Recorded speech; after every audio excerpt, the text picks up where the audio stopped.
Саламатсыздарбы, урматтуу телекөрүүчүлөр.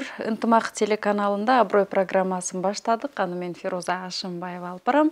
Биз программабызга дагы бир абройлуу инсанды конокко чакырганбыз. Анда дароо эле тааныштырсак, Жыргал Сулайманов, жазуучу, сценарист, Эфир 1, Эфир 2 киносунун сценаристи. Туура эле айттымбы? Саламатсызбы агай?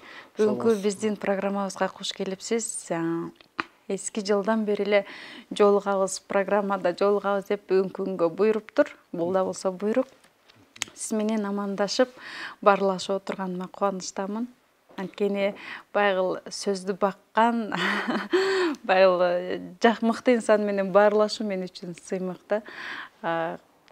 Кандайсыз анан агай? Жакшысызбы? Аман эсен келип алдыңызбы? Саламатсызбы Феруза, саламатсыздар урматтуу телекөрүүчүлөр, замандаштар. Мен алгач сизге ыраазычылык билдирип кетким келет. Анткени сиздин боюнча, ошол Теле 1 боюнча жалпы маалыматым бар. Анан өткөн сапардагы сиз менен бир аз сүйлөшпөдүк беле. Сиз менен мындай пикирлешип, маектешип, чай үстүндө сүйлөшүп отурсак депчи. Ошондуктан сиздердин жалпы жамаатыңыздарга мен ыраазычылык билдирем. Ушундай мүмкүнчүлүк берип, жаңы жылдын алгачкы кыш мезгилинде эшикте кар жок болсо дагы бирок суук бар. Негизинен маанайым абдан жакшы. Сиз чакырганыңызга мен абдан ыраазымын. Маектешүүгө даярсыз, Кудай кааласа. Сиз биздин программабыз боюнча кабарыңыз бар экен, ошентсе да бир аз эскертип коеюн. Биздин программа саясаттан сырткары жеке инсандын өзү боюнча сүйлөшөбүз. Жетишкен ийгилиги, үй бүлөсү, ата энеси, деги эле кайсыл жактын тургуну. Жыргал мырза, алгачкы эле мен байгыл буга чейинки конокторду үй бүлөсү боюнча сурап келсем, мен сиздин чыгармачылыгыңыз боюнча баштагым келип турат. Анткени сиз көпчүлүккө чыгармачылык жактан таанылгансыз да. Бүгүнкү күндө кандай жаңылыктар менен келип калдыңыз бүгүнкү? Өзү чыгармачыл инсан басса турса бир ойду багып жүрөт да. Сиз негизинен менин баягы жүрөгүмдөгү эле суроону таптыңыз да. Биз үй бүлө дегенде ошол чыгармачылыктагы бул биздин бапестеп өстүргөн балабыз да. Эне толку боюна бүткөн баланы 9 ай көтөрүп, ошол менен чогуу ыйлап, сыктап, умуртка сыздап, мындай түйшөлсө, биз деле чыгарма жаратууда ошондой түркүн ойлор менен, кыйналуулар менен жүрөбүз да. Андыктан туура эле айттыңыз, мен былтыркы Жылан эне деген китебиме жалпы ошо кыргыз журтчулугуна, анан Ворон деген орус тилинде алгачкы повестими окурмандарга тартуулагандан кийин, ошол кезде эле мен ошол Багажник деген бир көлөмдүү бир чыгарманы баштагам. Анан бет ачарлар болду, чакыруулар болуп, негизинен бизде ошол коомдук иштер негизги чыгармачылыктан кыйра алагды кылат да. Анткени биз тиги ойлордун алкагынан сыртка чегинебиз дагы. Жүрөктөн чыгарып жазбасаңыз, ал ойлор окурманга, көрөрманга андай даамы жок тамактай сезилип калат да. Андыктан чынчыл болуш үчүн, биз чынчыл болуш үчүн ошол нерсени жазбай убактылуу кое турабыз. Ошол себептерден мен былтыр марттын орто ченинде башталган Багажник деген чыгармам. Мен баса сиздерге бир нерсени айтып койгонмун. Мен Facebook баракчамда өзүм окурмандарым менен бир айда 2-3 жолу активдүү болуп кетсе, 4 жолу китеп окурмандарды азыр электрондук китеп сериалга көндүрүп алганмын. Ошолор менен бөлүшүп турам да. Негизинен алар жакшы интеллектуал адамдар сөзсүз окуганды жакшы көрөт. Бизде коомдо кээде айтып калышат, окубай калды, андай мындай пикирлерге мен ар дайым бардык ушундай интервьюларда айтып келем. Караманча каршымында басып жүргөн акыл эси бар адам сөз окуйт да. Интеллектуалдар, жогорку билимдүүлөр, көркөм адабиятты сүйгөндөр, негизи эле искусство сүйгөндөр сөзсүз окушат. Андыктан ошентип жазып келаткам. Анан негизинен ошол окурмандарыма да бир аз мен ыңгайсыз акыбал түзүп койдум. Майдын 27-леринде меники ошто бет ачар болду, Жылан эне. Анан Жалал Абадта болду. Ошол кезде мен жазбай калдым да. Ошону мен 6 ай жазбай калдым дагы. Бирок жаңы жылда ошо окурмандарга белек кылып, түйшөлүп, ишенсеңиз 6-базар күнү күттүм да мен. Кадимкидей күтөбүз да, келбей калды, иш жаза албай калдым. Күндөрдүн бир күндө 29 экен, 28 декабрь күндөрү түнкү саат 1-лерде ойгонуп кеттим да. тиги ой келип калыптыр. Багажникте өзүм кыйнап аткамда ошону улантып окурмандарды да кубантып коеюн, өзүм да ошону улантып жазып кетейин. Эми мындай адабият күнү 12 декабрь бүттү, ал жак бул жака чакырылдык, элдер менен баарлаштык дегендей, майрамдадык дегендей.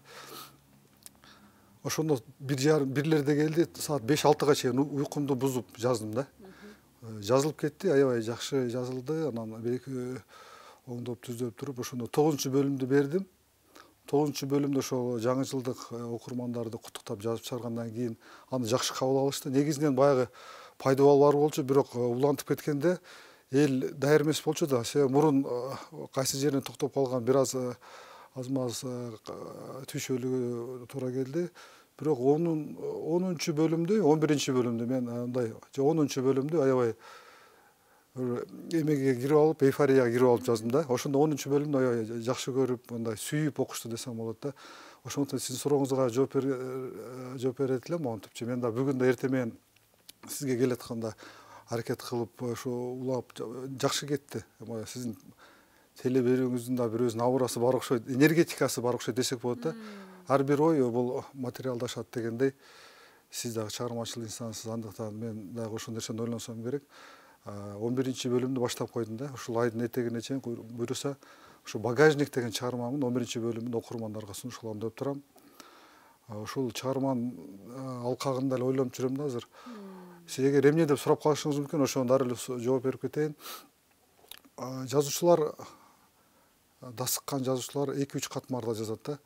Баштап келаткан жазуучулар бир эле сюжетти баалап берет. Ал негизинен жакшы сүрөттөө болуп кетет. Мисалы үчүн сиз менен жолугушуу чай үстүндө туруп, аңгеме болуп жазып кетет, чайлаштык, сүйлөштүк, биздин ушул баарлашуубуздун маңызын жазып берет да.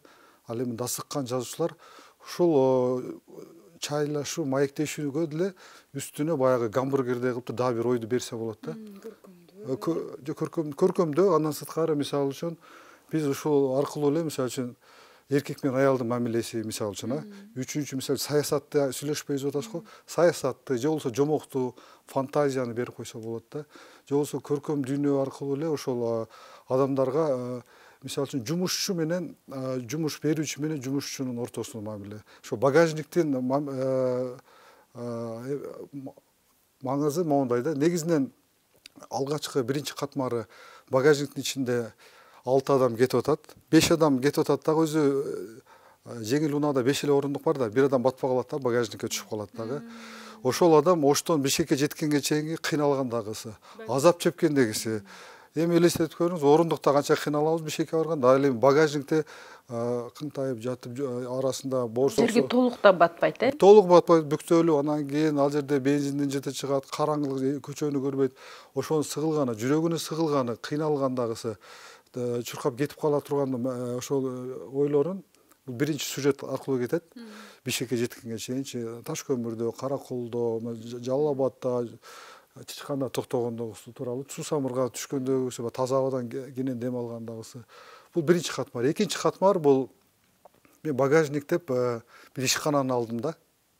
Биз ар бирибиз мисалы үчүн бир ишканага кирип алганда башында ошо багажниктегидей болуп кыйналат экенбиз, көнүшө албай, жамакта көнө албай, бирөө авторитеттер болот да, басмырлайт, саясат жүргүзөт, же болбосо бирөө колдойт, ыйлап сыктайсыз, атайлап чалынтат, кийимиңизди булгап коет, же текстиңизди алмаштырып коет, туурабы? Ошого же ишке жумуштан кечигип келсеңиз начальство чакырып алып урушат, жемелейт, же болбосо мактап коет. Ошого нерселерди берип туруп, анан мисалы үчүн ошол ишканага көнүшкөнгө чейинкиси багажниктегиси, анан биз ишканага көнүп алгандан кийин ошол жерден чыккыбыз келбей калат да. Зона комфорта деп коет орусча, ыңгайлуулук зонасы. Ошол бул дагы багажниктен чыгып кетет да, чыгып кеткенде биринчи аябай сүйүнөт. Биз деле бир жерге киришип ишканага киргенге чейин кыйналабыз. Көнүшүп алгандан кийин ал жерден чыккыбыз келет, бирок чыгып кеткенден кийин деп бир сыйра жинибиз келип, ачуубуз келип таарынычтар болот да, кайра эле сагыныч башталат да. Ошол ишканада сонун эле адам негизинен романтик болот да, кыялкеч болобуз да. Жакшы адамдардын мамилесин эстейбиз, жакшы күндөрдү, жакшы сааттарды, убактылуу мүнөттөрдү эскерип, анан ошол кайра ошол ишканага кайтсам, иштесем дегендей эле. Бул биздин багажникте башка армандагы кайра багажникке барып жатсам окшойт. Ошол тиги машина унаанын ичиндегилердин сөзүн угуп, сүйлөшүп дегендей болуп кетет да. Анан унаа талаш деп коебу, эми руль талаш болот. Руль талаш деген бул бир жагынан чындап айтканда машинаны айдап жыргап кетем деген ой менен эле кетет негизи биринчи сүрөттечи. Экинчи сүрөт бизде ар бир ишканада жетекчилик директорлук деп коелу, ошону талашмай да. Тымызын деле ачык деле болуп келет да. Бирин ага жетиш үчүн кандай ыкмаларды колдонот. Ушул аркылуу эми бир жагынан бул эми философиялык чыгарма негизинен жөнөкөй окурмандар үчүн биринчи катмар эле жеңил, аябай таттуу окулат. Кыйналганы башка болгондо болсо буну баягы тигилер басмырлаганы, музыканы бийик коюп койгонду, анан эгер терең монда түшүнгөн окурмандар болсо экинчи катмарында түшүнүп, кайра окуп, китеп деген эмне бул? Китеп деген токтоп, кайра окуп коюп, кайра окуп, түшүнбөйсөңүз кайра келип ушундай нерсе да. Ошол нерсе менен түшөлүп жүрөм. Анан негизинен негизги биздин куралыбыз көркөмдүк да. Сиз айткандай сөздүн эң таттуусун, сөздүн эң мурчун, сөздүн эң көркөмүн аны коюп тизип чыгабыз да. Ошону менен окурманга, мисалы үчүн көрөрманга, окурманга бир татынакай кийим кийип алып, баягы подиумга чыгып атышпайбы кыз келиндер. Ошого окшоп эле баягы окуу көркөм китепте ошонусу менен кызык да. Биз жөн эле баягы очерк, мында бир эме чыгарма очерк кылып чыгарбай эле биз сөздөрдү дагы терип чыгабыз да. Ошонусу менен окурман жыргап, эс алып окуйт. Жан дүйнөсү эс алат, тынчтанат. Бир жагынан бул баягы өзүнүн кругозорун да кеңейтет да. Ошол менен азыр түйшөлүп жүрөм да. Сонун баягы сиздин сөзүңүздү бөлгүм келбей уккум келип атат да. Баягы сиз багажник десеңиз мен элестетип атам. Таш көмүргө жетип калдым сиз айтмакчы. Баягы мененчи. Негизи окурмандар бүгүнкү күндө эми заман өзгөрдү да. Маселен, биз бала чакта дейли Чыңгыз Айтматов кинолору менен, анын чыгармалары менен өсүп чоңойсок, Азыр деле актуалдуу. азыр деле актуалдуу, бирок барган сайын көбөйүп атат, баягы аудитория чоңоюп атат, жазуучулар дагы заман талабына ылайык жазып атат. Негизи бүгүнкү күндө окурмандар кандай талап кылып атышат? Эмнеге басым жасап атышат? Кандай эмнени окугусу келип атышат? Жазуучу деген мандайда өзүнүн ошол заманын чагылдырып бериш керек да. Негизгиси ошол. Анан бизде эми сиздер баягы татаалдаштырбайын. Жазуучуларда бир канчага бөлүнөт, реализм, социализм, модернизм, авангардизм, детектив деп көркөм чыгарма, реализм деп анысындай. Биз ошо мен дагы ошол бүгүнкү күндө эле чагылдырып берип атам да. Ошол эле багажникте эле ошону жазып берем. Анан эң башкысычы мен башында айттым го, чынчыл болуш керек да. Бир аз мындай чынчыл деген бул кенен түшүнүк да. Мисалы үчүн сөздөрдө, коомдук окуяларды туура чагылдырып берүү да. Мен ошону жазсам, негизинен баягы биринчи катмар дедик го. Көп эле адамдар багажникте кетиптир да, ишенесизби?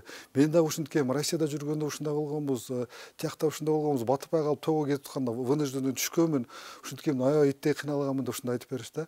Анысындай бул мандайда биз негизинен адамдардын башынан өткөнгө окшош эле окуяларды жазуучу көркөмдөп, анан бир аз дагы аз-маз көбүртүп деп коелу, бир аз мындай кылып, сону чоңураак кылып беребиз да.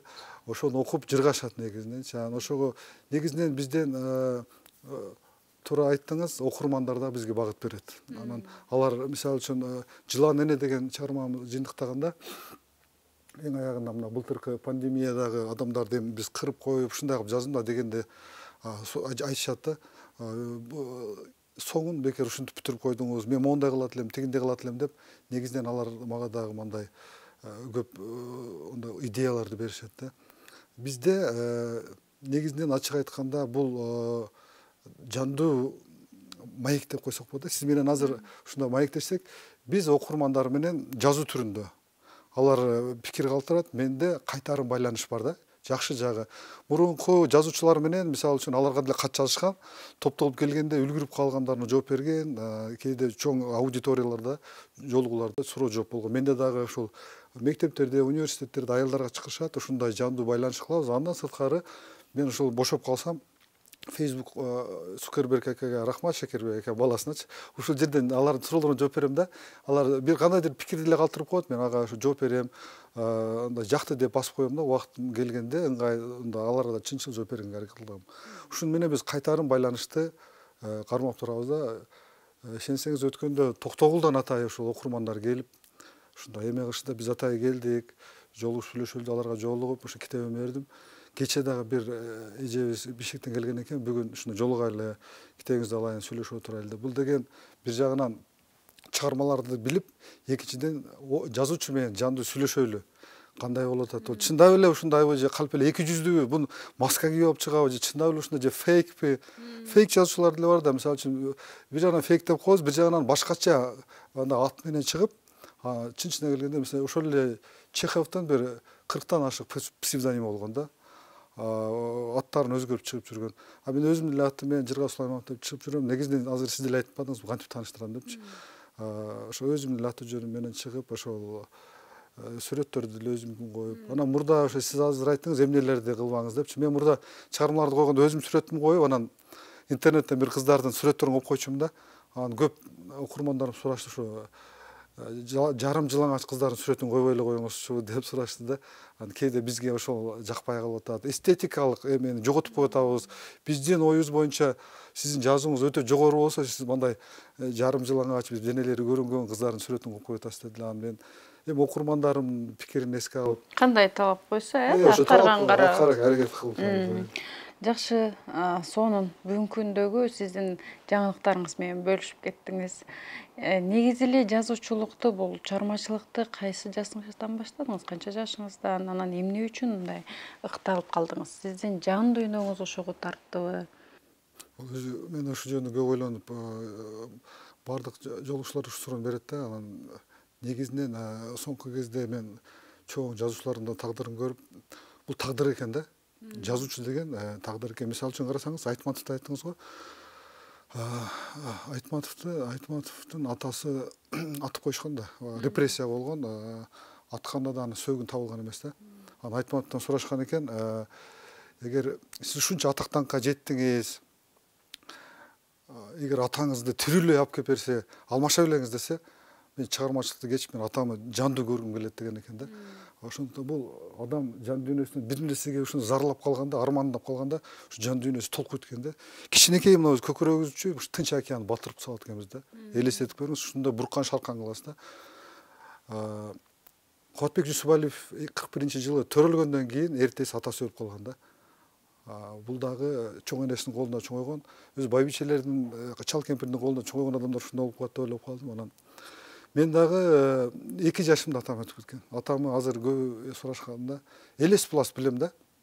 Мындай биз Алай районунан болом, Гүлчөдө жер үйдө турат элек. Анан мындай атам бир аз кызуураак болуп, ичип алсакан окшойт, анан мындай үйдөн чыгып келаткандары, бирөөлөргө бакырып аткандан, бирок мени көрүп, мени мындай как бөбөк катары сүйүп, эркелетип анан чыгып кеткен достор. Ошол элес булас бар. Анан эми тагаларды, эркектин баягы мээрими менен чоңойдук, тага журтубуз, агаларыбыз бар, атамдын бир туугандары келет. Бирок баягы атага болгон кусалык, ушу ата мээрими баары бир атанын сөзү, атанын көзү дегендей, атанын сөзү Алланын сөзү деп коет. Ошондуктан бир кандайдыр бир кусалык, атага болгон бир ушундай нерсе, ушундай баары бир жазуучулукка алып келеби деген ой келет да. Бүт жазуучулар, чоң жазуучулардын эмесин ойлоп көрсөм, ушундай нерсе болуп келет экен. Анан эми апам айтат, мен силерди баягы атасыздан, ата кем кылбай, аталуулардан мени тең эле чоңойттум, баардыгын бердим дейт.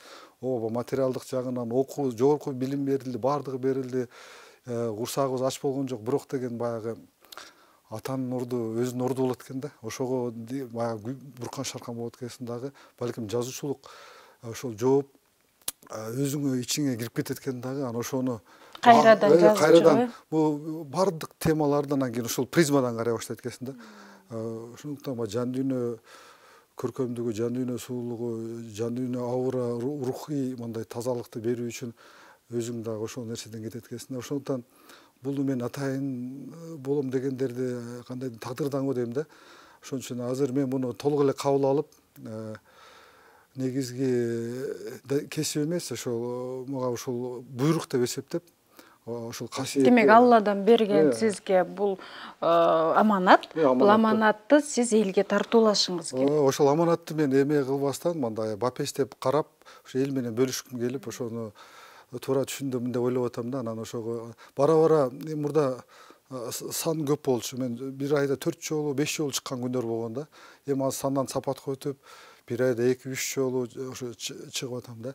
Бөлүшүп негизинен түшүндүм, көп аз чыккан эмески, эң башкысы мен бир кандайдыр бир ойлорду берем да. Ошол ойду сөз окушат да. Мисалы үчүн ошо былтыр бай айтпадым, жазбай калдым деп. Майдын этегинде эме болду, бет ачарлар өткөрүлдү. Ошто Жалал Абадта июнда өткөрдүм. Иш жаза албай аттым да, мындай чынчыл өзүнчө жакшы ойлор жаза албай аттым. Анан эмеге бардым. Арсланбапка барып эми кичине эс алайын эми. Бир аз чын айтканда эл катары мен деле ковид менен оорудум да. Ооруп сакайгандан анан ошол жерге барып биринчи баягы жаратылышты көрдүк. Ал күндөрү Ошто аптап болуп атканда 30 канча 7 аябай ысык. Ал жерге барганымда мындай салкыныраак экен. Күн ачык эле болчу. Анан жазайын деп эч нерсе аракет кылып көрдүм, эч нерсе болбоду да. Уктап калдым. Анан мында ушундай терезе экен, мындай. Ушун жалюзи бар экен, как раз. Эртең менен мына уктасам быдыр деп бир нерсе угулуп атат, мындай кытыгылаган эмес да. Көзүмдү ачсам эшик боз экен, бирок баягы жамгыр сыныгып жаап терезеде баягы кетип атат да, жамгырдын тамчыларычы. Дароо илхам келди. Жаан деген чыгарма жаздым да. Жаанды ошол жерде жазып, дароо Фейсбукка жүктөдүм. Окурмандарым айтты да, мен дагы куду ушундай жаанды сагындым. Жаан жаап, азыр кар деле жаап атпайбы? Карды сагындык. Кээде кардан үшүктөн жадайбыз да, негизинен азыр биз карды сагынып калдык. Адамзат баягы багажник дедик го. Бир нерседен деле мындай тез андай өзүбүздү оолак кылат экенбиз да, кайра ошол нерсеге умтула берет экенбиз да. Ошондой эле карды сагынганда жаан дагы былтыр жабай туруп албадыбы. Анан жаанды мен жазып, бирок аябай элестүү жаздым да, өзүм элестеткенде балалыгымды эстедим. Кезүү кайтарган кезде, баягы мал кайтарган кездеги ушу баягы көл шал болгон, суу болгон, эт денеңе чейин өтүп келип, мындай малды таштап койсоң, үйгө келсең ата энеңе баягы бир туугандарыңа эмегесине килтекчейсиң да. Ошондой баягы сөгүш укпайын деп, өзүң чылгый суу болсоң да, ошо кой карап жүргөн кездерим кошуп жаздым да. Мен ошол кездерди эстедим. Айылдагы жаанды эстедим, тоодогу жаанды эстедим деп ошону жазсам, көп адамдар ошол жаан аркылуу жан дүйнөсүн баягы жаан жадырып, ушундай өздөрүнө бир жыргап руханий эс алышты да. Азыр мен сизди угуп отуруп, чындап баягы окурмандарыңыз эмес, мен дагы аябай эс алып атам да. Мен сизди баягы сырттан гана тааныган үчүн жан дүйнөңүздү жакындан таанып баратам десем да болот да. Анткени баягы чармачыл инсандардын жүрөгү таза болот. Анан баягы кичине эле болор болбос нерсеге капа болуп калат, таарынып калат десе. Баттарынып бирок бат жазылат бирок. Бат жазылат деп. Мына сиздин мен туруп сиздин көкүрөгүңүз да таза экенине мен азыр баа бердим да, аябай баягы жан дүйнөңүз менен ачып берип атасыз да. Бул да болсо сонун. Эми ата энеңиз жөнүндө бир аз сөз баштап калдыңыз. Эми бир аз үй бүлөңүз жөнүндө, баягы өзүңүз бала кезде чоңойгон үй бүлөңүз жөнүндө сөз кылалы. Анткени энеңиз бар, бир туугандарыңыз колдоосу менен бүгүнкү күндө Жыргал Сулайманов болуп белгилүү болуп отурбайсызбы? Атаңыз 2 жашыңызда каза болгон экен. Аны айтып атканда да үстүмө суу куйгандай болду да. Апаңыз кантип чоңойтtu? Канча бир туугансыздар? Анан бир туугандарыңыздардын арасынан сиз эле чыгармачылыкка жакын болдуңузбу? Өзүңүздүн апаңыз, бир туугандарыңыз жөнүндө айтып кетсеңиз. Мындай да, ошол атам айттым го, анан биз атам 36 жашында, 37 жашында каза болгон экен.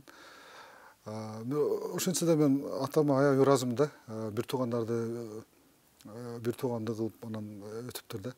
Мен эң кенжесимин, 3 уул 3 кызбыз. 2 чоң агам бар, анан 3 эжем бар. Эң кенжеси мен. Балким атам көз тирүү болгон болсо, балким дагы көп бала болмокпут да. Көп бир туугандуу болсо, апам болгон 32 жашта болгон, атам 36. Элестетип көрүлү, азыр биз жакында бир инилерим үйлөндү, 37 жашында биринчи жолу үйлөндү. Келинчеги 32ге чыгыптыр. Элестетип көрүңүз, өмүрүндө турмушка чыккан эмес.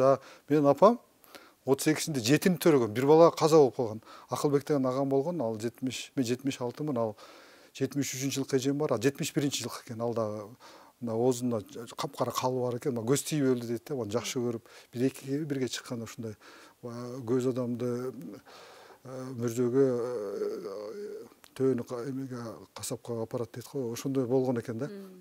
Ансыңары ошол атама негизинен ыраазымын. Тиги эме кылып бизди ушуну жаратып койгонунчу, Алла Тааланын кудурети менен. Анан апам баягы 32 жашта эми элестетип көрүңүз. Азыр эми ачык айтканда жалгыз башын бага албай кыйналып атышпайбыз, керек болсочу. Анча-мынча ата энесинин мойнунда очогуп отургандар деле бар. Анан апам 6 бала менен калды. Эми элестетип көрүңүз, баягындай кыргыздын тажиясын, кыркы деп коет. Азыр эми дагы сабаттуу молдокерлер чыгып тиги эме тыйып салды. Ал кезде ар жума пайшамбалыгында кой союш экен да. Элестеткөн 40-ына чейин 6 пайшамбалык 6 коюш керек. Кой эле эмес да. Андан сырткары дасторкон деген балекети бар, башкасы бар. Тагам бар, ошо 2 тагам бар. Ошо 2 тагамга рахмат апам бир тууган инелер ошолор аткаруу комитетин иштеген, азыр Бишкекте ардактуу эс алууда, пенсияда. Ошол тагам аябай бизге колдоо көргөзүп жүргөн да. Ошол чоңойтtu, жардамдашты. Анан мен агаларым уже 9-10 класстан баштап эле кыш куюп, апама жардам берген да. Мен апам акемен чоң агамын 16 эле жаш чоң. Бүкөсүндө көрөт да.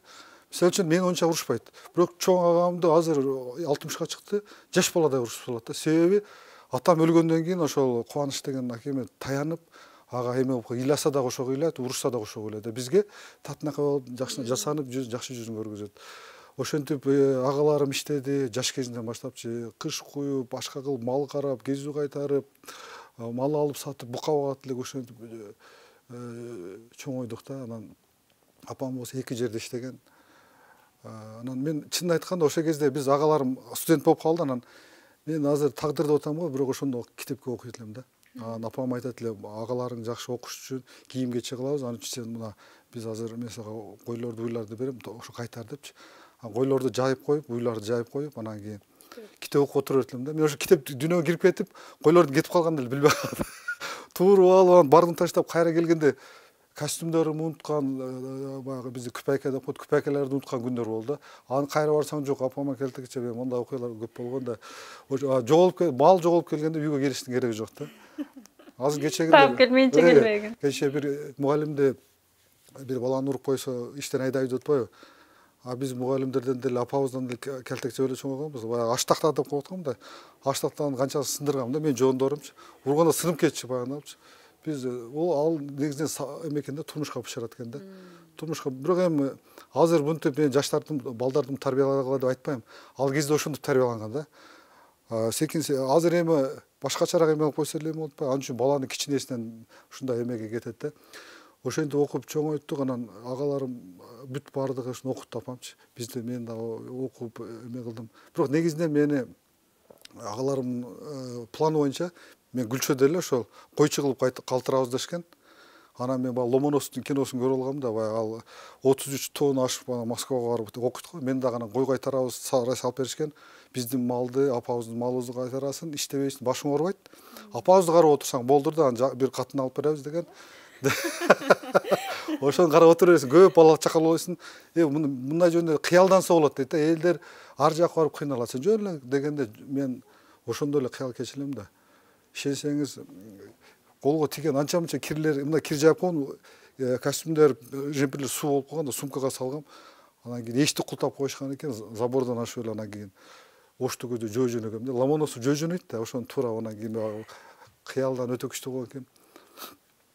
Жолдон бир машина токтогон, ошко келип ошондо окуп калдым. Анан апам кийин бир аз таарынып жүрдү, бир туугандарым таарынып жүрдү, анан кайра эми окуп калдым да. Окуп калганда жоңойгулачы болду, жетим деп коет, бул жетим эми көрө эле, кайерге чейин барат экен.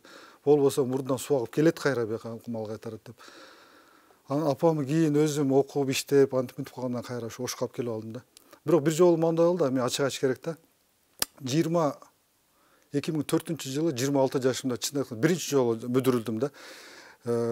Ишке кирдим, бир аз ийгиликке жеттим. Ошо багажник жазганда да оңоюраак болот да. Бардыгы эле тегиз кетпейт экен да. Мен айткам да апама, Гүлчөгөн кетип калганда, апа мен дүйнөнү аңтарам, дүйнөнү өзгөртөм, көрөсүз. Мен мынтип эле мал карап отура берем деген эмес да. Бирок тилекке каршы баягы 22-23 жашым ишке кирдим. 4 жылдан кийин баягы кандайдыр бир интрига дейбизби, көрө албастык дейбизби, ар нерсе болду. Кыскасы мен жумуштан кубалап салышты, баягы биринчи жумуштанчы. Ошондон кийин баягы мурдума куртум түштү да. Мурдум түштү. Аялым менен бир кызым бар эле, алар боюнда дагы бар да. Ал Жалал Абадта турат. Чөнтөгүмдө бир тиын акчам жок. Ошто үй жайымда эч нерсем жок. Апам алайда мындайча айтканда чачыранда да, жумуш жок. Аялым төрөйүн деп турат. Бир кызым кичинекей. Кийинки экинчи кызым боюнда. Апам Гүлчөдө. Мен болсо дүйнөнү өзгөртөм деп өзүнчө эме болуп мындайча айтканда уже эме болуп калдым да, алиги кимбир айтпай, никто болуп калдым да. Анан эсимде тиги Акбура бар го, Акбуранын башына барып, ошо Акбураны мен айттым, жараткан Алла, мен жакшы эле бирөөнү алдап алсам, бирөөнү уурдап алсам, бирөөнү токмоктоп алсам, кайерден жаздым, кайерден адаштым, эмнеге мындай болуп калды деп кыйла ошо ичиме алдым, башка болдум. Ичип кетпедим, баягы нарбеле болуп кетчү, андай болгон жокмун, бирок ачык айтканда сыгылдым, башка болдум. Анан эптеп жүгүмү бир биздики кембагалдык бир машина калып атат экен. Бир эски телевизор бар эле, ошону аны майда үчүнө салдым. Аялым дагы ал кезде жаш эле, ал түшүндү, болуптур деп.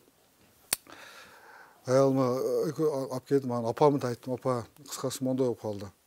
Сиз эми Ошко келип менен жашашыңыз керек. Мен алайга эми азыр барсам уят болом эми. Кайра иштей албай калыптыр, анда мындай эми деп анан ошо менен апам бул жака келди. Эми ал кезде ошондой экен да, баягы кыжалачылык болот экен, жумуш деген табылат экен, эң башкысы ушу ден соолук, ынтымактык экен да. Мындайча айтканда Кудай мага ушундай мүмкүнчүлүк берди да. Апамы да ишендирип, аялымы да ишендирип, анан мен кайра топтоп, анан ишенсеңиз ошондо ушунчалык кыйналган экем.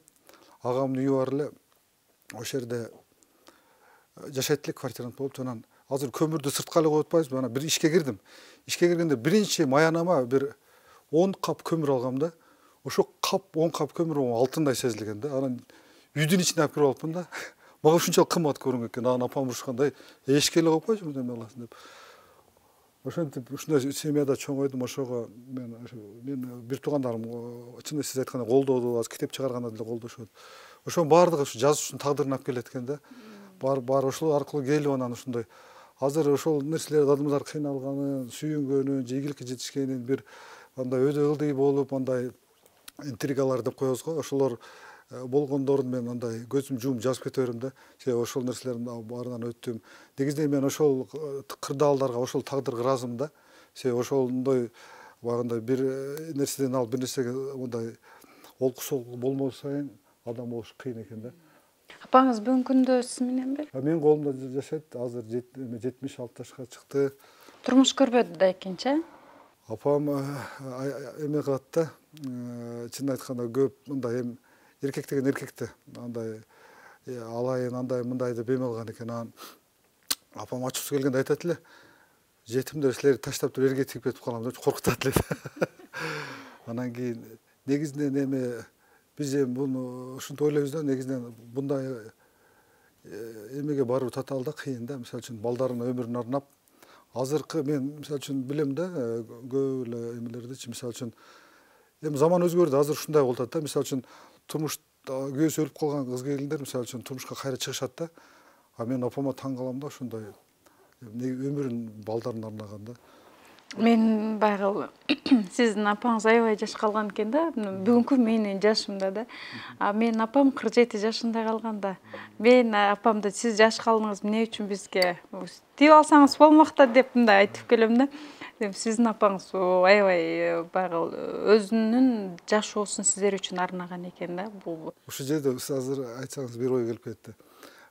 Ошко келгенде бир 60-тын 47 десеңиз, ондай жаш уланганда эске келип кетти. Ошко келип жашап калбадык, ушу 60-тарга таяп калган кезде, анан ошо агамкында квартирант болуп жашайбыз, анан свет өчүп калган. Мен колуман эч нерсе келбейт, анан бир ошо аксакал келди да.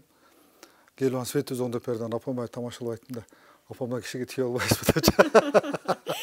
Анан өзү кийин мен уктум, динде өзү айтыш керек экен да. Эркек бала апасына айтыш керек экен, турмушка чыгыңыз деп. Турмушка чыгабы, чыкпайбы айтып коюш керек экен. Анан апам деле эми көптү көргөн аял да. Сен де мага күйөө издебей, сен өзүңө мына жумуш издеп атасың дейт да. Отуңу жагып бериш керек, көмүрүңү жагып бериш керек, светиңи улап бериш керек, сен ошол жагы карыңы күрөп бериш керек. Ошол жагын өзүң ойлоп атасың да. Сага жумушчу керек деп ошентип тамашалап калган. Бул да апаңызды көп жашасын деп айткым келет, анткени сиздер үчүн аябай көп кыйынчылыкка барса керек. Эми анын баарын сиздер сөзсүз түрдө көрүп турсаңыздар да, бала болгонсуздар, билбегенсиздер, анткени баягы жалгыз апа, атанын да апанын дагы баягы ролун деп коет, аткарып Эшикке кирсе эркек, үйгө кирип аял болуп башка эме кылганда. Өзүңүздүн үй бүлөңүз канча балаңыз бар? Менин 2 кыз, бир уулум бар, кызым 20да, чоң кызым быйыл 20га чыгат, 2002-жылда да, экинчи кызым 17де. Уулум 11 жашта, азыр ушу жүрүшөт, Кудайга шүгүр. Жакында туулган күнүм болду да, 21-январда. Анан кызым мага ошо туфли белекке берди да. Мен ошо апамдын кубанычын эми түшүнүп атам да. Мен дагы апам алгач ушу жумуш иштеп калганда биринчи майналарым апама ушул тамак аш жөнөтүп анан анча мынча көйнөк пөйнөк бир нерсе алып бергенде апам ушу отуруп алып ыйлаганын көрүп алып таң калгам. Мен белек берсем бул эмне ыйлап атат депчи. Сүйүнбөйбү кайра депчи. Бирок мен дагы кечегинде ушу кызым биринчи ушу тууганымда туфли алып бергенде аябай мындай толкундадым да. Көрсө баягы өзүң балаңан алган белек бул дүйнөнүн баягы эң мыкты, мисалы үчүн көлдү дагы алдыңа алып келсе андан дагы кымбат. Дүйнөнүн алтынын, дүйнөнүн байлыгын алып келип туруп бир таразанын бир ташына, ал эми балдарың берген белекти бир ташына койсо, ошо балаңын белеги оор, ошо татыктуу кымбат белек болот экен да. Ушунчалык сүйүнүп анан кече дагы эжем келди эле. Өзүмүн алган туфлилерим эчте турат, бак кирем элбечи. Кызым берген туфлини үйдүн ичкериге алып кирип алгам да. Анан абжем, бир тууган абжем алып келип, абжем мынаны кызым алып берди анам, сен көрдүңбү кандай ушундай балдардан көргөн ушундай болот. Кайтар дүйнө деп коебуз, эми ар бирөөбүз айтабыз да, кайтар дүйнө. Сен апама ушундай жаш кезиңде иштеп аздек карап, өзүңө мээримди берип, балалык ошол энеге болгон урматың, сүйүрматың көргөзүп келсең, азыр эми мына жараткан Алла ошо кыздар, балдарың аркылуу сага көргөзүп атат деп. Негизи өмүр өтө эле кыска да. Ошол кезде ушу эң башкысы жакшы бала чака, үй бүлө, жакшы санаалаштар, курбалдаштар, кошуналар, кесиптештер менен өзүнүн жакшы мамиледе болушубуз керек экен да. Жакшылык тартууларга аракет кылышыбыз керек экен. Анан биз кээде болбогон нерселерге таарынып, болбогон нерселерден ыйкы-тыйкы болуп, жүрөгүбүздү оорутуп, бирибизди давление кылып ошентет экенбиз. Негизинен ал нерселер эч нерсеге татыбайт да. Кичинекей кыпындай белек менен деле, кыпындай көңүл менен, керек болсо бир звонок менен деле адамдын ушундай көңүлүн көтөрүп койсо болот экен да. Апа же досум кандайсың деп койсоң, ошол адам сени күтүп атканда, мисалы үчүн биз азыр Ошто турабызбы, Алайда чоң Алайда бир досум сиз же мен чалып койсокчу, Феруза мен эстеди деп, ал ошол күнү бүт бардыгына мактанат экен да. Мен досторум ушундай депчи. Бирок мындай дагы учур бар да бүгүнкү күндө. Маселен, бирөөгө байланышып учурашып атсаң, угатам эмне маселе менен чалдың депчи. Жөн эле сени сурап коеюн десең таң калат. Таң калат, туура айтасыз. Азыр адам бири-бирибизди пайдаланып калышыбыз керек да. Жөн суроо бул мындайча акыл эстен, чөчөктөн чыгып кеткен нерсе болуп калды да. Негизинен биз ошого кайтышыбыз керек да. Ошол нерсе бизди сактап келип атат. Ошол нерсе биздин адамдык сыпатыбызды кармап жүрсөк, бул нерсе ошол дүйнөнү сактап турат да. Дүйнөнүн сулуулук менен адамгерчилик, ошол бардыгыбыз адам болгонго умтулабыз. Адамдык нерсе гана адамды кооз жана ар дайым ушундай сый урматта көргөзөт. Адамдын баягы сырткы келбети ар түрлүү болуш, бирок жан дүйнөсү ушунчалык кооз болсо, ал ошол өзүнүн энергетикасы менен мындай өзүнө тартып, жан дүйнөсүн айлана чөйрөсүндө кооз кылып турат да. Эми багыл эфир киносу жөнүндө да бир аз сөз кылалы. Анткени чармачыл адам буга секирип көрөт, бардык нерсени көргүн келет го. Сиз баягы актер болуп дагы мыкты аткаргансыз. Анткени баягы жумасына бирби эки жолу коюп берет эле, ошону да күтүп көргөнбүз. Анткени өзүбүздүн продукция, өзүбүздүн товарды аябай баалап, өзүңкүн бааласаң, анан кийин сага баягы өзгөчө нерсе берет дейт го. Аябагандай сүйүп көргөнбүз да. Анан сиздин өзүңүздүн ролуңуз бир өзгөчө инсанда болгон да. Жөнөкөй мыкты инсандын ролун аткаргансыз да, жетекчилик. Бул кино жөнүндө бир аз сөз кылсаңыз, кандай аткарып калгансыз, анан кантип аралашып калгансыз? Анткени айрым учурда мындай дагы пикирлер болгон, эфирдеги кыздарды терс көрсөтүп койгон деген да учурлар болгон да. Анан ардаануу сөздөр менде да болгон. Жок, мындай эмес, баары мындай эмес депчи. Демек, Фируза, эфирдегилердин баары ушундай жол менен барат экенсиңер деген дагы инсандар болгон да. Анан тескерисинче каршы чыккан дагы учурларым болгон да. Эфир киносу жөнүндө бир аз сөз. Эфир боюнча айтсак, сиз сөзүңүздүн башына туура айттыңыз, эксперимент катары депчи. Мен жазуучулук, мисалы үчүн акындарыбыздын ырлары оонду ырга айланса, ошол популярдуу болуп деп койсок болот. Анан ооздон оозго өтүп, ошол адамдын чыгармачылыгын жайылтат экен да. Ал эми жазуучулардык ошол жазган нерселери тасма, ролик, клип, социалдык ролик болуп кетсе, ошол адамдын чыгармачылыгын кенен ачып берүүгө мүмкүнчүлүк болот экен. Бирок негизинен ошол жазган нерсени тасмалдаштырууда негизинен режиссердер эле, сценаристтер деле 100% бере албайт да, ачык айтканда. Окууну 100% деп алсак, тасмага түшкөндө бул 50, 30, 40% болуп калышы мүмкүн. Кандайдыр бир бөлүгүн алат. Мисалы үчүн ошо Кыямат деген чыгарма чыңгыз айтматовго, ал чоң көлөмдүү роман. Ал жерде бир канча бизге ошол романтлык Дооронбек Садырбаев болгону Таш Шайнар менен Акбаран көз жашы деп туруп, анан Бостон, Базарбай экөөнүн ортосундагы эле бир эле бөлүгүн берген. Ал жерде Авдий Калистратов деген бар, Казакстан чөлүндөгү карышкылардын немеси бар, кой кайтарып жүрүп Бостондор жер издеген жерлер көп да. Ансыгарындай биз дагы ушундай сунуш түшүп калды. Анан эксперимент кылып көрөлү деп ошол эфир тартылды да. Анан азыр кубандырганы ошол кыргыз мамлекет эгемендүүлүгүнө жеткенден күндөн баштап сериалдарды рейтингин текшергенден кийин эфир алдыңкы экинчи катарга чыгыптыр да. Ошол нерсе кубандырат, элдер көп көрүптүр. Азыр Акыркы сабак деген жаңы сериал ал дагы популярдуу болуп атыптыр. Анан билесизби, баягы апамдын махаббатын чиркин өмүрү менен токтоп калды да. Аралыгы, сериалдардын аралыгы токтоп калды, бир 15 жылдай, 10 жылдай тынык болуп калды. Ошол кезде биз баягы жаңы канды бергенге аракет кылдык да. Жаңы образды, монда кореялык, түрк сериалдарына окшоштуруп заманбап тартканга аракет кылдык. Ошол идеянын автору Алтынбек Жумаев менен режиссер Нарботто Анарбаев болупчу. Сиз айткандай, баягы кыздарды терс көргөзгөн бул окуялар мурда КТРКда болгон экен, ачык айтканда. Азыр сиздин сөзүңүзгө толук кошулам. Соңку кездерде мен билишим боюнча андай нерсе жок экен негизиненчи. Бирок элестетип көрүң, ал кезде 1 же 2 эле канал болгон да. Азыр эми Оштун өзүндө бир 10 чакты канал бар. Азыр талантыңызга, өзүңүз идеяңызга, интеллектиңизге, аудиторияңызга карайт. Ал кезде жаңылыктарды алып баруу үчүн КТРКда элестетип көрүңүз, 1300 адам иштеген. Диктор болуш үчүн ошо 1000 адамдан сурулуп чыгышыңыз керек да. Бир диктарды 20-30 адам тейлеген. Светчи, камерачы, оператчы, гримерчи, көрдүңүзбү канча адам. Ошол кезде бул ушундай окуялар болгон экен. Бирок арасында ушундай таза кыздар да болгон. Биз Элнара Манасованы көрдүңүз го? Элнара Манасов эч кандай андай жетекчилик менен андай мамилелерге төшөк маселелери деп коебуз, андай бир кандай эч кандай керек болсо күмөн саноого да барган эмес да. Баягы кыргызда сөз бар го, кунаажын көзүн сүзбөсө бука жигин үзмөк беле дегендейчи. Ошондо окшотуп эме алып койгонбуз. Эми көбүртмөй нерсе бар. Анан ошол эле кезде мага дагы кийин көп мындай сын пикирлер айтылды. Сиздер тартып атканда баягы кыздар анча-мынча жерлери ачык, ушундай деп бул костюмерлерге да ал суроо. Биз эми сценарийин жазганбыз, анан режиссер дагы өзүнүн көз карашы болот, идеянын автору.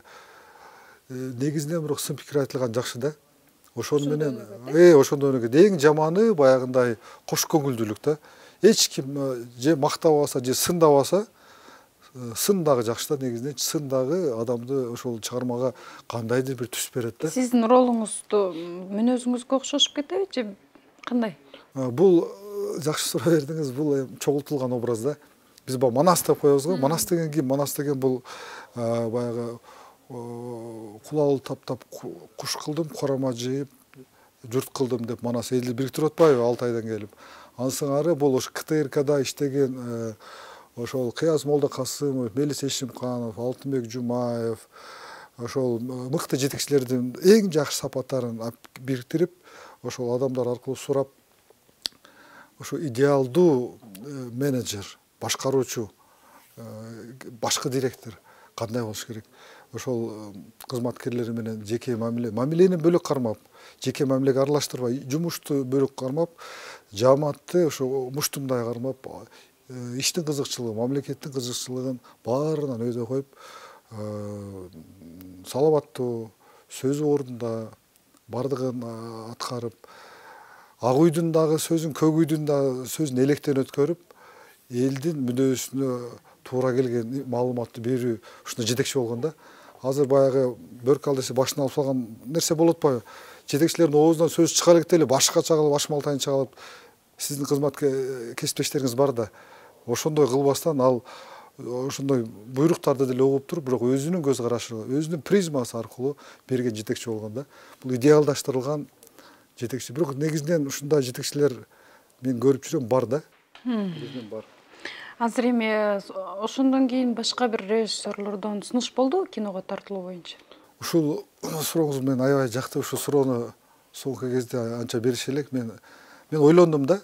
Bir-iki варианттар болду. Бир жерге бизде айтып коткон насип кылбай калды. Күздө мына агай бар го, тиги Кайып булак тарткан агайчы. Агай ошол эмеге бир киного тартылып чакырды эле мени. Чакан роль экен, бир 15 мүнөттүк, өзү 1,5 сааттык болсо, мен азыраак эпизодторум азыраак экен, сүйлөшүлгөн текстти берген, жаттап аткам. Съемка учурунда мен бишкекте болуп, анда өтө олуттуу иштер менен катыша албай тартылбай калдым. Оштода бир-эки кинону баштадык, сценарийин жазып бүткөндөн кийин тартылбай калды. Жакында эле Ош мамлекеттик университетинин бир колледжинин агайлары менен, студенттерим, таланттуу студенттер менен бир ишти баштадык, тартылбай калып атат да. Мен будан бир жыйынтык чыгардым да. Эң башкы ушу чыгарма жараткандай элечи, бул жакта деле мен ойлоп атам да, шашпаш керек экен. Негизинен мен күтүп атам. Демек мен пешенеме ушу Эркин Усеновичке окшогон жакшы бир каармандар күтүп турат да мен алдымда. Ошондо мен кайсыл бир эптеп эле бир дагы бир киного тартылып калайын деген максаттан оолак болуп, кайра эле ошо жакшы балким терс болсо дагы актёрдук чеберчиликти ачып берген, элдин купулуна толгон, ондай шедеврлерге жакыныраак 100 жылдап, 10 жылдап качан болсо көрө турган кинолорго тартыла турган бир ушундай сунуштар болот экен деп гана ойлоп калдым да. Аны катары эле байгында түшөрү, башында ошо ойлор келет экен, чакырып калабы андай мындай депчи. Бирок акыл калчап көрсөм, мен ошо жараткан ушинтип өзү ушундай кылат экен да. Бир-эки кинолор тартылып калды, буга өкүнүү болбош керек экен. Сценарийин жазып даярдап койдук. Кандайдыр бир себептер менен бир продюсер деп коет да, каржы жагы, башка жагы, убакыт жагы ушундай эме болуп калат экен да. Ошого негизинен бир аз чын айтканда бул кесип жакты деп коелу. Актёрдук кесипчи. Негизинен ушундай бир жакшы ойлор болсо, мен тартылайын деген оюм бар. Эми камера менен иштеп көрүнүп калдык. Башта мында ой жок эле, Кудай берди да мындагычы. Берип аткандан кийин дагы бул жагы эгер жакшы сунуштар болсо, өзүмдө калса тартылам. Же болбосо өзүм продюсерлер таап, бир кандайдыр бир идеянын үстүнөн ишке ашырам деген кошумча ушундай ойлор бар мендечи. Азыр эмес, бирок азыр мен багажник менен ойлонуп атам. Ал ушуну жазып, кошумча ушундай бир келип калса, негизинен уланып кетсе керек деген мындай кандайдыр бир мындай купуя, мындай таушмактуу мындай кыялдар бар да, чын айткандачы. Сөз түрдө баягы кыялдарыңыз ишке ашат деген ойдомун. Анткени сиз баягы жан дүйнөңүз таза да, жан дүйнөсү таза адам ойлонсо, күнүнө бир эле ойду 3-4 жолу ойго келсе, демек сөзсүз түрдө аткарылат экен да. Ал аткарылганга ал адам аракет да жасайт экен да. Сөзсүз түрдө сиз ошого барасыз деген үмүттөмүн. Сизден биз сонун чыгармаларды күтөбүз. Буюрса, мыкты кинолорго дагы катышыңыз. Сизди сырттан мен Жыргал мырзаны тааныйм, мынау деп баягы суктанып, сыймыктанып туралы.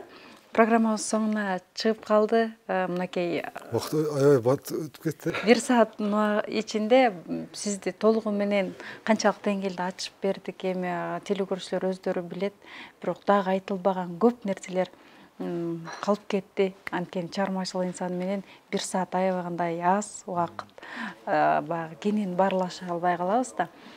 Сиз менен баягы камерадан сырткарыда баарлашсак болот. Анткени сиздин жан дүйнөңүз таза да. Жан дүйнөсү таза да мен баарлашуу башка инсанга дагы энергиясы жогот экен да. Жыргал мырза, сизге эркин микрофон берейин. Ушул жылыбыз эми башталып турат. Биринчиден ушул жалпы жер жүзү, анын ичинде кыргыз эли, кыргыз мамлекети, оштуктар баардыгына аманчылык каалайм. Ооруп сыркагандарга ушу шыпаасын берсин демекчи мен. Ден соолугу тазалар аттай болуп иштей берсин. Мамлекетибиз дүркүрөп өнүгүп өссүн, гүлдөсүн. Талашып тартышкандар, ыйкы-тыйкы болгондор ымалага келишсин. Талаша турган эч нерсебиз жок. Анан бизге окшоп эле жыргап эле сүйлөшүп жүрө берсин туура. Ошол да анан сиздин каналга дагы ушул рейтинги жогору болсун. Сиз жеке өзүңүзгө, бала чагаңызга ден соолук, аманчылык каалайм. Бул камерада иштеген жигиттерге да баардыгына ошол аман эсен болушун, бир туугандар ата энелери эсен болушун, жолдо жүргөндөргө жолу байсалдуу болсун дейбиз. Чакырып ушундай көңүл бөлгөнүңүзгө мен да сизге абдан ыраазычылык билдирем. Рахмат, аброюңуз мындан дагы жогоруласын. Сизге дагы ийгилик каалайбыз. Урматтуу телекөрүүчүлөр, Жыргал Сулайманов жөнүндө да бир сааттын ичинде кенен баарлашып, сиздерге канчалык деңгээлде ачып бердик, эми өзүңүздөр баа бересиздер деген үмүттөмүн. Эгерде мындан да билгиңиздер келсе, Жыргал Сулаймановдун өзүнүн Facebook баракчасы бар, баарлашып, жакындан таанышып алсаңыздар болот, чыгармаларын окусаңыздар болот, жан дүйнөңүздөр тазарат. Негизи эле жашоо каякта экенин билесиздер, Урматтуу телекөрүүчүлөр, сиздер менен коштошобуз. Дагы бир абройлуу инсан менен амандашканча саламатта калыңыздар.